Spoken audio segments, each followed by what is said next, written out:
Well, certainly not the start to the season the Bengals were hoping for, or Bengals fans were expecting. In the Battle for Ohio Part 1 goes to the Browns. We now bring on our Bengals beat writer, and you can listen to him on the Skinny podcast. Richard Skinner, he was up there in Cleveland on a wet and it seemed like cold day up there. But we'll talk about the weather in a second. But just your overall thoughts as all the hot air kind of got let out of all the hype for the Bengals in this one.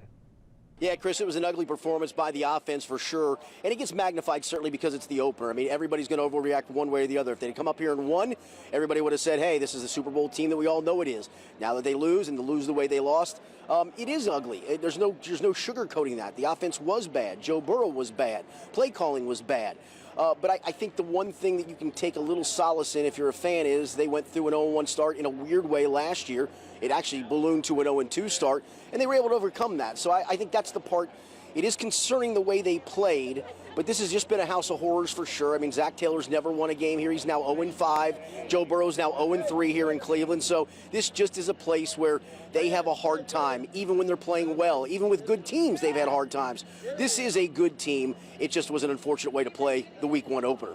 Skinny, I can't think of an athlete who's had a more opposite 24 hours, from Joe Burrow signing the record extension to passing for 82 yards, which is a career low in the NFL. I know he was hurt for most of training camp, missed a lot of time. Do you think it's rust? Is he hurt? What was going on with Burrow today?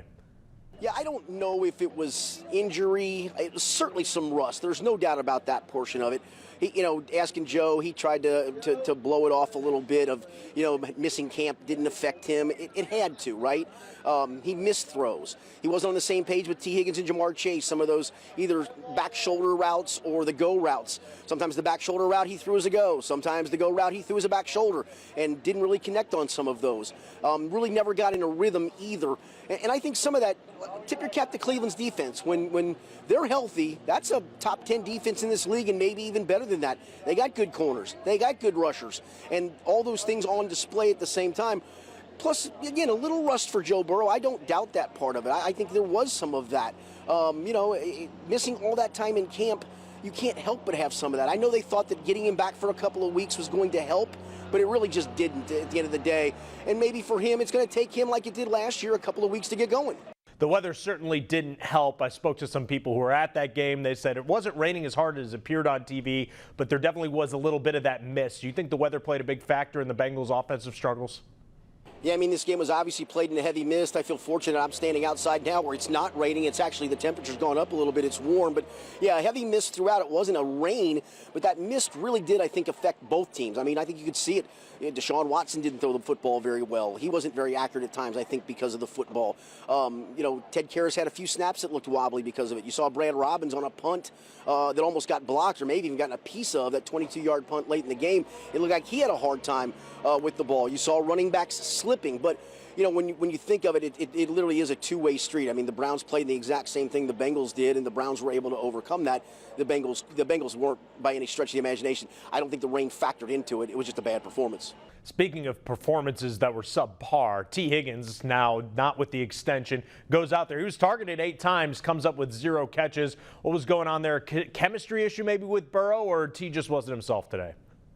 Yeah, we talked with T after the game, and there's no doubt he was frustrated. He talked about some timing issues, and I think, again, some of that had to do with, not being with Joe Burrow for a big chunk of training camp, that he, didn't maybe get as many reps. You would think these guys who've had all these reps together for the last three years as a group, 4 years for some of these guys, that wouldn't be an issue even if Burrow missed some time. And he did get the 2 weeks back before this game to get reps in, and they sounded like quality reps. It sounded, for all indications, Joe was really sharp in those reps. But yeah, 8 targets for T. Higgins and no catches. And I'll be honest with you, a lot of those were not even catchable balls for the most part. There was that one go route that Grant Delpit got a hand up at just the right time to knock away. It was a great play by Delpit. T actually tipped his cap to him, making such a good play. But really, for the most part, it was just, I think, a timing thing for everybody. There were times he admitted he ran the wrong route. He went the wrong way. And so you get it ironed out after 1 week, and 1 week under their belt. I think they'll be much better next week. It is just 1 week. We got a lot longer to go in this season. A lot more is going to happen. They lost week 1 last year. What's your level of concern of this team? Because I think a lot of people are going to probably overreact to this one. Yeah, so I know the level of concern for fans is high, right? I mean, this is a Super Bowl team on paper. This is a team that's gone to back-to-back AFC championship games in a Super Bowl. It added Orlando Brown in the offseason. You know, the two safeties I thought played well. That was the big question mark on defense. And as Zach Taylor said, this is not the team that he expects it to be. And he's right. I mean, this is not the Bengals of 2023. It's just not. It's a terrible performance. Didn't play well by any stretch on offense. That's going to be rectified and fixed with time. And honestly, if you really look at every NFL team through a season, they're going to throw a clunker in once, twice, maybe even three times. Sometimes you're able to overcome that and win the clunker, and sometimes you get blown out, whether you're the best team in this league, getting beat by the worst team in this league. You've seen that happen before. So my level of concern is not high. A win certainly would have made everybody feel much better. I fully understand that. But this is still a quality team, and I think Zach Taylor's right. This is not the team the Bengals are going to turn out to be. And we watched them last year, as I said. They started 0-2. It looked ugly. It looked like this wasn't even going to be a playoff team. And remember how many people thought the 2021 season was just nothing more than luck. And maybe that was the real Bengals at 0-2. Well, it wasn't. It turned out to be another really good team that made a run to the AFC Championship game. When all said and done, this is still a really good team that happened to play a really bad game in the season opener, and it just gets magnified. He is our Bengals beat writer, Richard Skinner. You can listen to him on the Skinny podcast. Read all of his post-game coverage on local12.com/sports. Join us here on Bengals Backstage.